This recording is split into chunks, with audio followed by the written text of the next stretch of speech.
Yes, thank you very much, Frank, for the introduction. And yeah, I think Merci this beaucoup, is a Franck, pour very cette nice introduction. institution to Effectivement, je have pense que this c'est une très bonne Frequency idée d'instituer Fridays ce rendez-vous du because vendredi des fréquences, frequencies in car les general fréquences, is en something général, which sont the quelque chose potency dont la of puissance n'a pas encore été has bien not been comprise ni yet encore totalement understood utilisée en termes and de also not technologie. yet be technologically fully used. It's nothing new. One of the pioneers of Cela n'a pourtant frequencies rien de was nouveau. L'un des Nikola pionniers des Tesla, fréquences était Nikola and Tesla, his work et ce sont ses travaux qui m'ont amené à m'y was something intéresser et which à les actually étudier de got me très into près, the whole thing notamment quand il a déclaré to « Si vous study voulez deeper into comprendre frequencies, l'univers, especially his il faut l'observer en termes statement that if you want d'énergie, to de understand the vibration universe, et de try to fréquence ». understand it in terms of energy, vibration, and frequency. En tant As a que physicist, physicien, lorsque j'ai commencé à when I étudier la started physique en to study physics, 1984, 1984, cela fait already maintenant pas quite mal de long temps, time ago, j'étais déjà um, très fasciné par la I physique was quantique. mainly fascinated by Bien avant quantum de physics. commencer à Already étudier la before physique, starting peut-être to study 2-3 ans avant physics, la fin de mes I études, think maybe mes 2 or 3 professeurs years m'ont donné des before livres sur finishing la physique school, quantique my teachers parce que je gave me trouvais books on l'école quantum plutôt physics ennuyeuse. because Donc j'ai eu la chance, normal à l'âge school de was quite 15-16 ans, boring for me. de So I pouvoir had the m'intéresser à la opportunity physique already when I quantique et was aussi 15, très rapidement 16 à ce que to l'on look appelait la at the philosophie quantum quantique. physics and also very quickly look at what's called quantum philosophy.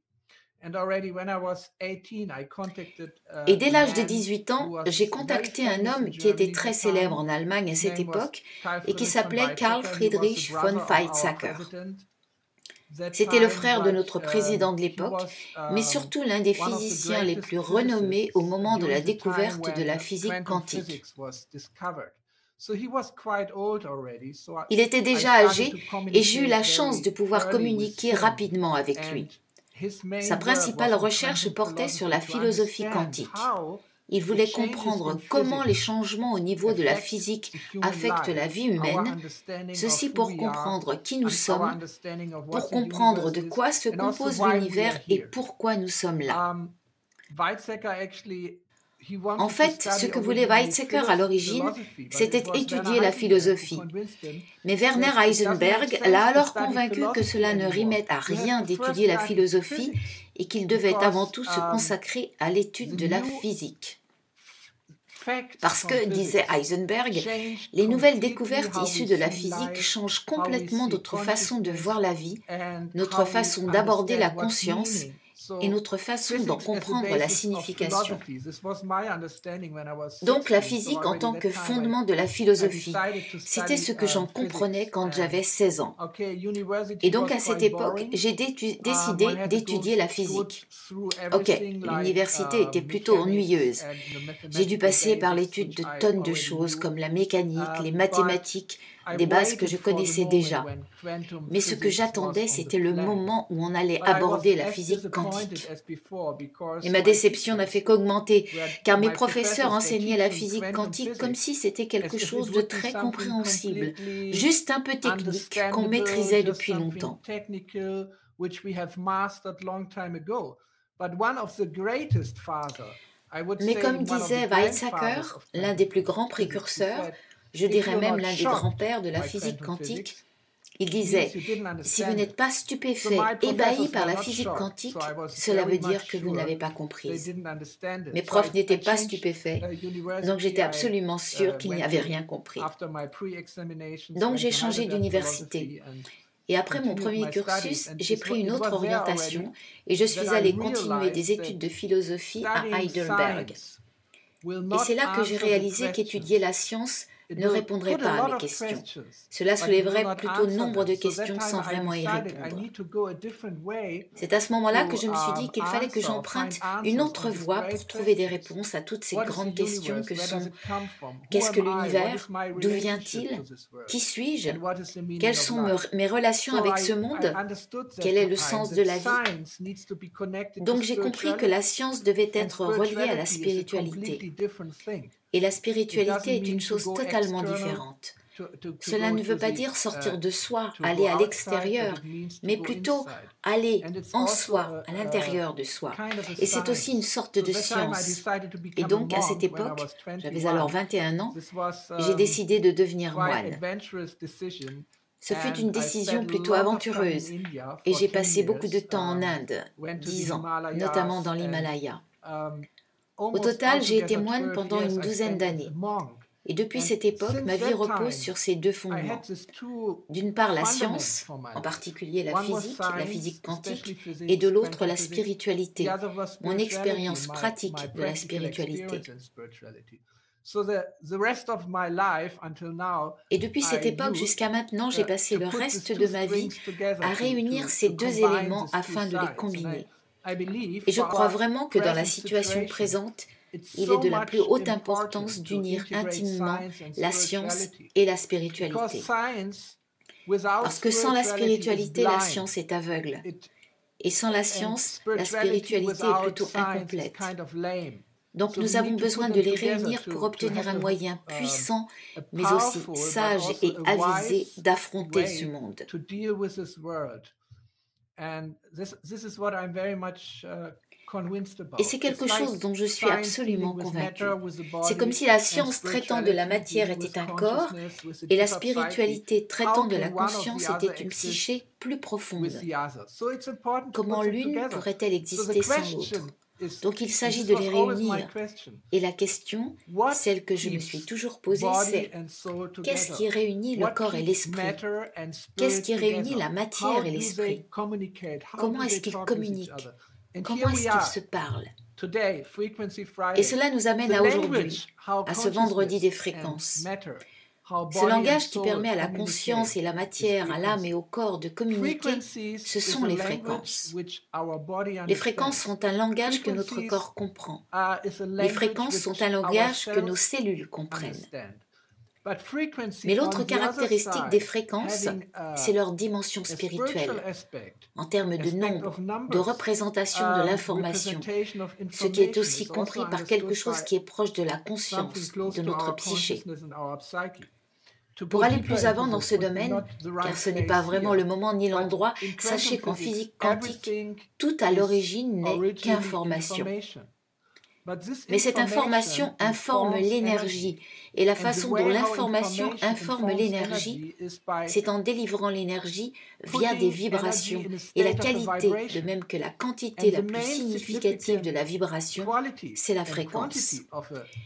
C'est ce que nous voyons quand nous pénétrons très profondément dans la matière. Nous voyons des fréquences.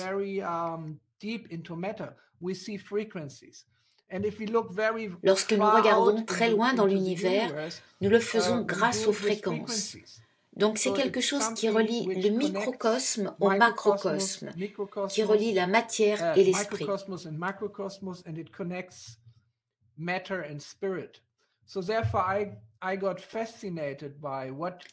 Voilà pourquoi j'ai été fascinée par ce que l'on peut faire avec les fréquences et comment l'on peut comprendre la matière en termes de fréquences, en particulier dans notre corps, et comment nous pouvons comprendre notre corps en termes de fréquences. Cela, c'était au milieu des années 90. Et après avoir été moine pendant trop longtemps, j'ai commencé à reprendre contact avec la société en me posant cette question. Comment pourrais-je contribuer? Comment utiliser la connaissance que j'ai acquise au travers de mes études scientifiques à l'université grâce à Weizsäcker et d'autres, et de ce que j'ai appris de mes maîtres spirituels rencontrés à la fois en Inde et aussi en Europe?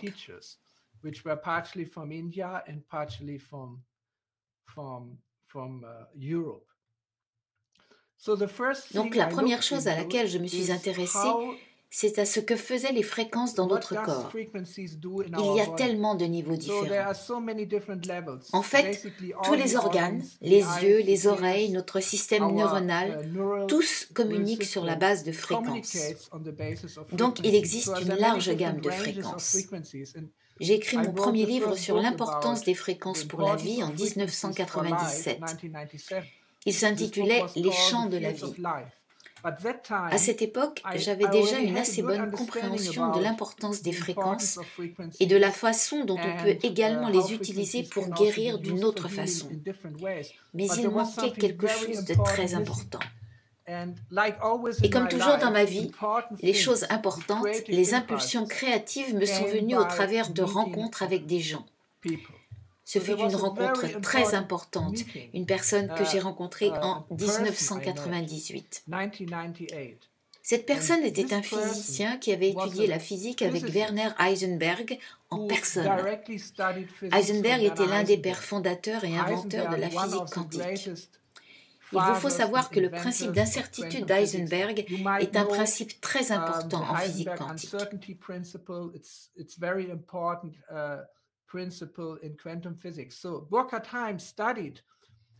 Donc, Burkhardt a étudié la physique avec Werner Heisenberg et, en se basant sur la physique quantique et sur la théorie de la relativité d'Albert Einstein, il a développé le nouveau concept de l'espace-temps, qui n'est pas en 4 dimensions, mais en 6 dimensions. Il y a donc 2 dimensions de plus par rapport aux 4 dimensions de l'espace-temps d'Einstein.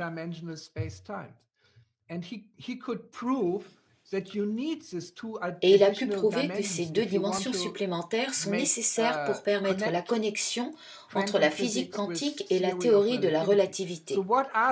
Et quelles sont ces 2 dimensions en plus des 4 de l'espace-temps ? Nous les appelons le champ d'information. Ce que signifie champ d'information, c'est que derrière ce monde visible, il existe un champ invisible situé en dessous du niveau quantique et qui en fait organise tout ce qui est visible à nos yeux, ce que l'on peut voir, qui organise cette évolution, qui organise les fonctions au sein de notre corps et qui renferme le schéma de ce que nous sommes. Bien sûr, ce schéma, ce plan de ce que nous sommes, représente foncièrement le schéma de notre corps en bonne santé. Il est là, présent. Il se développe en permanence et au travers du processus quantique, notre corps est sans cesse en connexion avec ce champ profond de la vie. C'est la raison pour laquelle j'ai intitulé le premier livre que j'ai écrit en 1997, Le champ de la vie. La matière de la vie est très importante, mais derrière la matière de la vie, il y a le champ de la vie qui est constitué d'un niveau de pure information.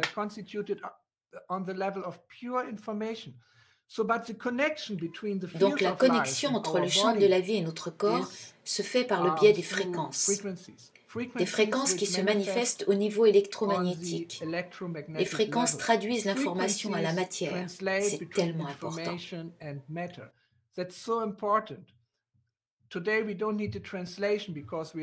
Aujourd'hui, nous n'avons pas besoin de traduction car nous parlons tous plus ou moins anglais.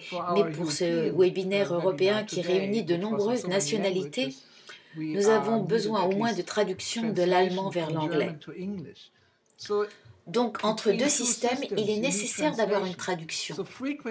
Et donc, les fréquences font la traduction entre l'information et la matière. Les fréquences sont un langage.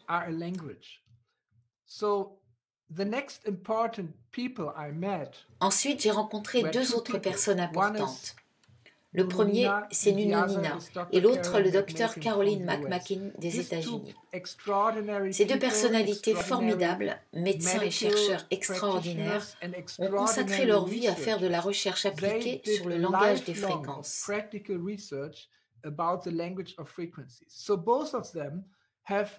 Ils ont tous 2 constitué de grandes bibliothèques, de grandes banques de données consacrées aux effets des fréquences sur le corps et aux effets des fréquences au niveau de la conscience. Plus de 144 000 fréquences trouvées par le docteur Nuno Nina et aussi plus de 80 000 combinaisons de fréquences découvertes par le docteur Caroline McMakin.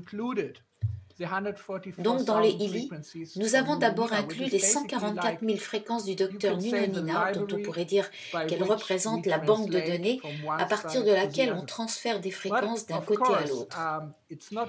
Mais bien sûr, il ne s'agit pas d'une équivalence de 1 pour 1. Cela ne veut pas dire que vous avez le rein avec sa fréquence ou le foie avec une autre fréquence, ou qu'il n'existe qu'une seule fréquence pour chaque objectif que vous voulez atteindre. Comme toujours dans la nature, il y a un spectre de fréquences.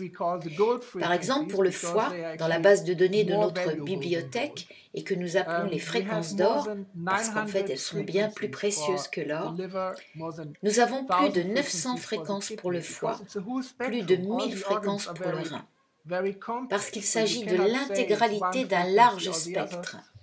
tous les organes sont très complexes. Donc on ne peut pas dire qu'il s'agit de cette fréquence-là ou d'une autre. Et parfois, nous avons besoin de nouvelles fréquences, de fréquences qui ont la résonance adéquate pour un organisme en particulier. Donc, il nous a fallu développer une nouvelle technologie, différente des autres appareils de fréquences qui n'utilisent qu'une seule fréquence ou qui balayent à travers une large gamme de fréquences allant par exemple de 10 000 à 30 000 Hz, comme le Zapper Clark, appareil qui élimine les parasites genre Candida.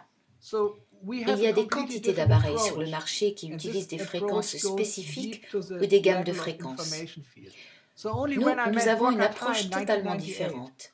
Et cette approche va très profondément au niveau du champ d'information. Donc c'est seulement quand j'ai rencontré Burkhardt en 1998, et j'ai passé pas mal de temps avec lui jusqu'à sa mort en 2001, que j'ai vraiment avancé.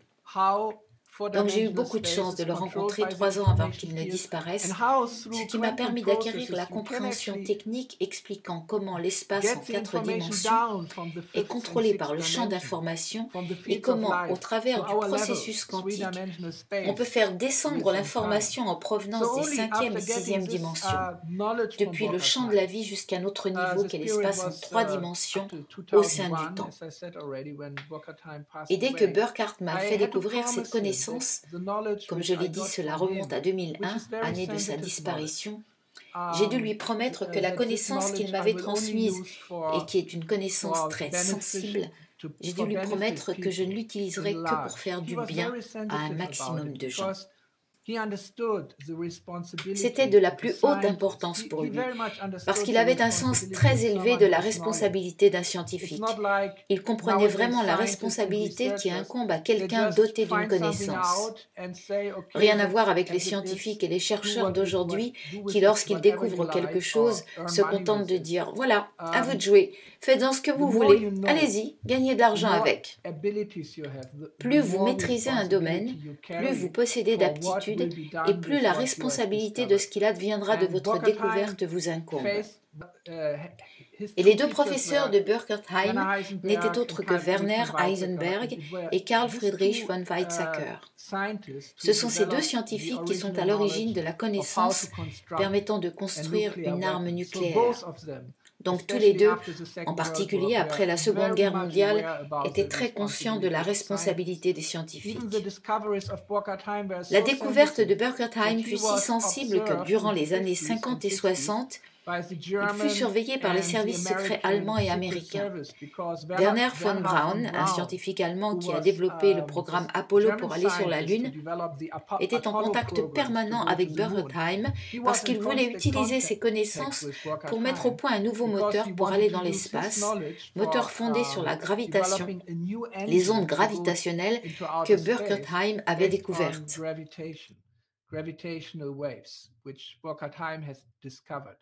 So I learned all these things, but then 2001 I started to Donc j'ai appris toutes ces choses. Mais en 2001, j'ai petit à petit commencé à mettre au point un dispositif technique qui permettrait de communiquer avec le champ d'information. Cela m'a pris plusieurs années. Il m'a fallu attendre 2004 pour obtenir un premier appareil plus ou moins fonctionnel.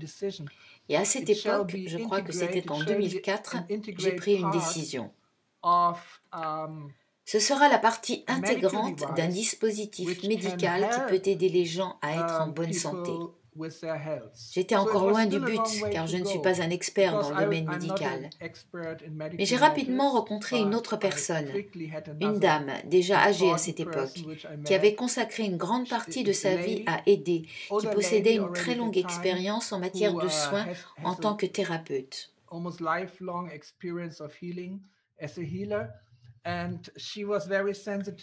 Elle a été très sensible à ce que j'avais commencé à développer. Je lui ai donné et elle a commencé à le tester dans sa clinique. Et au bout d'un moment, elle m'a rejoint et nous avons continué à le développer ensemble. Donc j'ai toujours rencontré les bonnes personnes. Ce n'est pas comme si j'avais développé cela tout seul, mais il faut avoir la chance de rencontrer les bonnes personnes au bon moment, des personnes qui sont capables d'accepter cette connaissance et de l'intégrer. Il me semble avoir un bon esprit de synthèse, un raisonnement qui parvient à bien connecter les choses entre elles. C'est ça qui est important.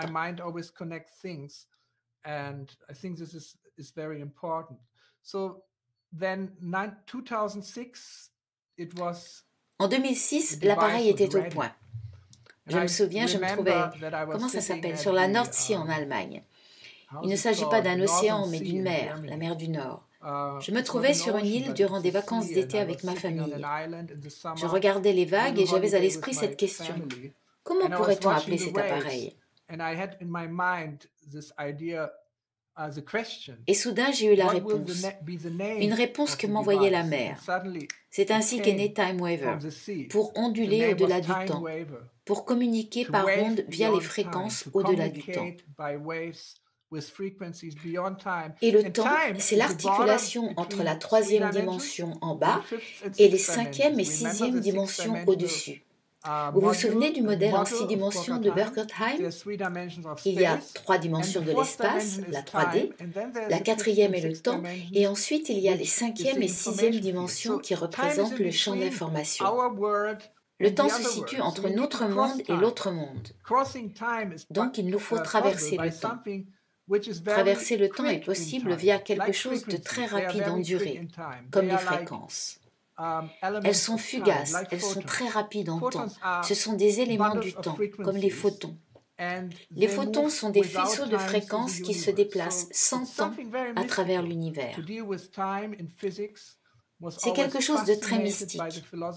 Comprendre le temps à travers la physique a toujours été un élément fascinant de l'analyse philosophique du temps. La physique quantique, quant à elle, s'adresse exclusivement à la compréhension du temps. Le Time Waver a été le premier appareil qui a rencontré beaucoup de succès, d'abord en Allemagne, puis en Europe et très vite dans le monde entier. Des milliers et des milliers de personnes, des médecins, des thérapeutes et des cliniques travaillent avec cet appareil qui est doté de la certification médicale européenne et qui est également enregistré comme appareil médical dans de nombreux autres endroits du monde à l'heure actuelle. Mais c'est un gros appareil. Il faut qu'il soit relié à un ordinateur pour fonctionner. Il est d'ailleurs de la taille d'un ordinateur portable. Et il faut être aussi bien formé pour l'utiliser. Ce sont surtout des professionnels qui l'utilisent. Mais le voyage n'était pas terminé. La prochaine personne très importante que j'ai rencontrée lors de ce voyage, c'était en 2010. 3 ans après que nous ayons commencé à distribuer le Time Waver. C'est un chercheur dont j'ai déjà mentionné le nom, qui est directeur de nombreuses cliniques et qui n'est autre que Nuno Nina de Lisbonne. Il travaillait déjà avec les fréquences depuis des années, mais il était confronté à un problème. Comment trouver les bonnes fréquences pour le patient? Il les cherchait de façon manuelle parce qu'il savait comment les détecter, il avait cette aptitude. Et il m'a contacté après qu'un célèbre thérapeute de Norvège lui ait parlé de moi en lui disant que nous avions développé un appareil qui pouvait lire à travers le champ d'information et décrypter les fréquences dont quelqu'un a besoin. Donc c'était l'association parfaite. Nous nous sommes rencontrés en septembre 2010. Je me suis rendue à Lisbonne parce qu'il fait très beau là-bas en septembre et que c'est au bord de l'océan Atlantique que j'aime y aller. Nous avons passé une semaine ensemble et au cours de cette semaine, nous avons pris les décisions les plus importantes de ma vie. Nous avons pris la décision de rassembler nos connaissances. Tout ce que j'avais développé en me fondant sur la physique quantique, le champ d'information et la technologie Time Waver, et ce que lui avait développé, tous les protocoles de thérapie qu'il avait testés avec plus de 40 000 patients. Des patients qui continuent de venir tous les jours dans sa clinique et qui ont des problèmes très sévères. Et ce moment-là a été une décision d'amitié. Nous n'avons pas du tout parlé affaires, et ce pendant 2 ans et demi. C'était une expérience inédite pour moi. C'était un échange totalement libre de toutes nos connaissances, et nous n'avons jamais pensé à établir un contrat, ni songé qu'à un moment donné, cela deviendrait une entreprise et qu'il nous faudrait parler d'argent. C'était purement idéaliste. Je me souviens qu'en 2012, quand l'appareil a été prêt, je voyais voyageais dans l'Himalaya, à 4000 mètres d'altitude, et j'ai reçu un coup de fil. Malheureusement, le mobile passe là-haut. Un coup de fil me disant « L'appareil est prêt et on peut le commercialiser, mais il nous faut un contrat avec les développeurs. » Nous n'avions jamais parlé de ça. Donc j'ai téléphoné à Nuno Nina et en 5 minutes, nous sommes tombés d'accord et nous n'en avons plus jamais reparlé. Et ça, c'est quelque chose que j'ai vraiment apprécié avec les personnes que j'ai rencontrées et qui ont contribué à tracer la voie vers ce que nous avons atteint aujourd'hui. Il s'agit de personnes très idéalistes qui se sont investies d'une grande mission.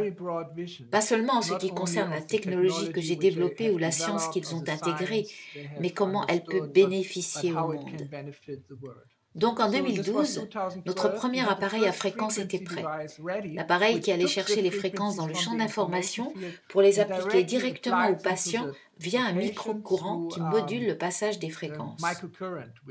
Mais déjà lors de notre première rencontre à Lisbonne, Nuno Nina et moi partagions la même idée et sommes arrivés à la conclusion que ce n'était que le début et qu'il nous fallait, sur la base de nos connaissances, mettre au point un petit dispositif que chacun peut porter sur soi et qui soit capable, via Internet, de se connecter à un cloud afin que nous puissions fournir aux gens de nouvelles fréquences, de nouveaux protocoles de fréquences et ce, où qu'ils se trouvent et de façon très rapide.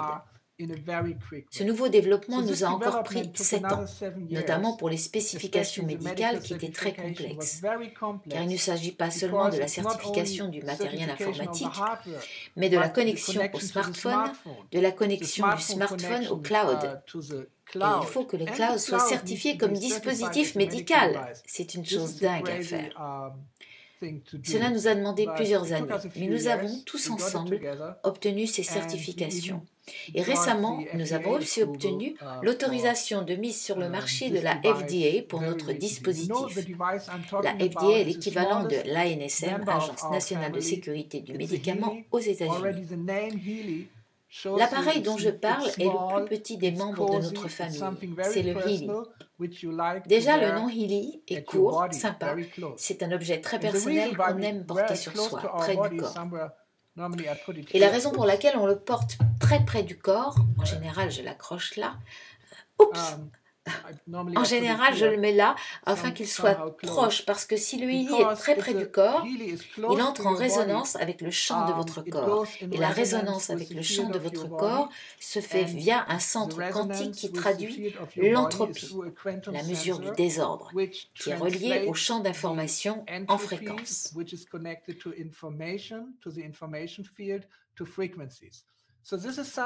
Donc c'est quelque chose que l'on trouve au dos du Healy.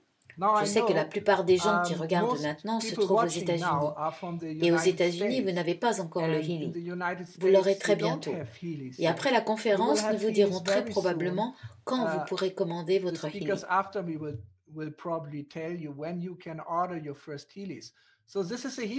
Donc voici le Healy. C'est petit, mais ce que vous voyez, ce n'est que la partie émergée de l'iceberg. Iceberg est un mot anglais. Je ne sais pas si ça vous parle ou pas. La montagne de glace. La partie visible, la plus petite est au-dessus de la surface de l'eau, mais la plus importante se trouve sous l'eau. Donc vous ne voyez que le petit Healy. La partie la plus importante du Healy est virtuelle. C'est un cloud médical où nous avons regroupé des centaines et des centaines de fréquences, des milliers de centaines de fréquences et qui fournit sans cesse de nouveaux programmes au Healy. Donc il s'agit là de la petite partie et à l'intérieur du Healy, sur le devant vous voyez le générateur de fréquences qui en fait crée les fréquences physiques qui sont distribuées via un courant électrique, un micro-courant que vous recevez via des électrodes en bracelet pour les poignets, des pastilles d'oreille ou des adhésifs pour tous les endroits de votre corps où vous en avez besoin. Mais au dos du Healy, il y a le centre quantique. Dans mon Healy personnel, il y a un trou. C'est moi qui l'ai demandé pour pouvoir observer le centre quantique. Je vais m'approcher très près de la caméra. On sent qu'il y a quelque chose, mais on ne peut pas vraiment le voir. Mais il y a une partie électronique dotée d'un... Je ne sais pas bien, je ne connais pas bien le terme anglais, qui utilise un procédé quantique ouvert.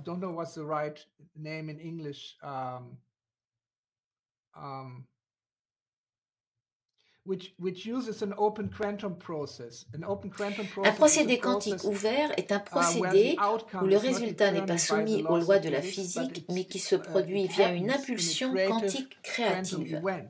C'est le côté fascinant des manifestations quantiques. Elles sont créatives. Elles créent de nouvelles informations. Et ces nouvelles informations ne proviennent pas des paramètres physiques de l'environnement, mais du champ d'information, donc des 5e et 6e dimensions.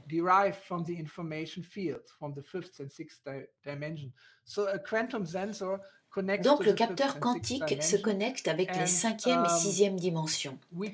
Et nous ne pouvons qu'indirectement mesurer le diagnostic, entre guillemets, le résultat de l'entropie qui indique les fréquences distribuées, celles qui nous sont nécessaires à un instant T.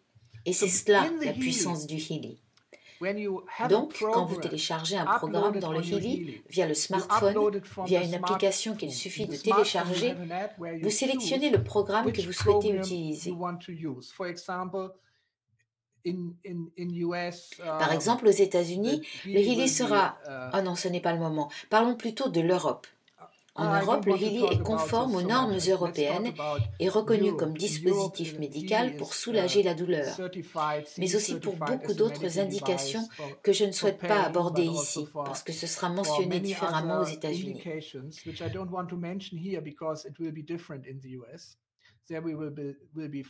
Nous nous focaliserons sur un dispositif médical destiné au soulagement de la douleur. Mais les fréquences peuvent faire beaucoup plus. En fait, le Healy ne sera pas un dispositif médical qui traite des maladies. Son action, qui est de loin la plus importante, est qu'il délivre les bonnes fréquences qui vont équilibrer votre champ bioénergétique. Donc nous n'avons aucune prétention médicale. Nous n'avons aucun besoin de les revendiquer. Les résultats qu'obtiennent les gens, leurs expériences avec le Healy parlent d'eux-mêmes. Nous n'avons pas besoin de faire des déclarations médicales et bien sûr, en dehors de l'autorisation que nous a délivrée la FDA, nous ne ferons aucune affirmation médicale. Donc le vocabulaire que nous utilisons, c'est que les fréquences que délivre le Healy n'ont pour but que d'équilibrer le champ bioénergétique, le renforcer. Et c'est ce qui est le plus important, surtout en ce moment, période du corona. Si notre champ bioénergétique est vigoureux, il y aura une bonne communication entre les différents aspects de notre corps physique, de notre psychisme, de notre conscience, le champ d'information, le champ de la vie en arrière-plan. Et nous pouvons tous comprendre ce que cela signifie.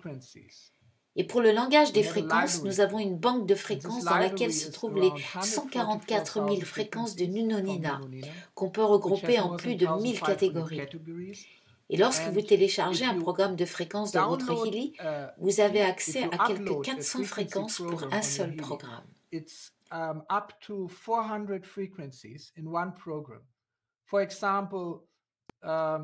Par exemple, le Healy propose un programme qui s'appelle Équilibre et qui a pour but d'équilibrer le champ bioénergétique et le champ bioénergétique des organes de votre système. Pour atteindre cet objectif, il propose 400 fréquences. Mais lorsque vous faites une séance, lorsque vous lancez le Healy, il va procéder à une analyse et ne sélectionnera que les 3, 4, parfois 7 fréquences qui sont importantes pour vous à cet instant précis. Donc les fréquences seront toujours différentes d'une personne à l'autre et si vous-même vous refaites le même programme 2 semaines plus tard, les fréquences que vous recevrez seront à nouveau différentes. Il est donc impossible de toujours obtenir des fréquences identiques, fixes, pour une indication ou un état particulier.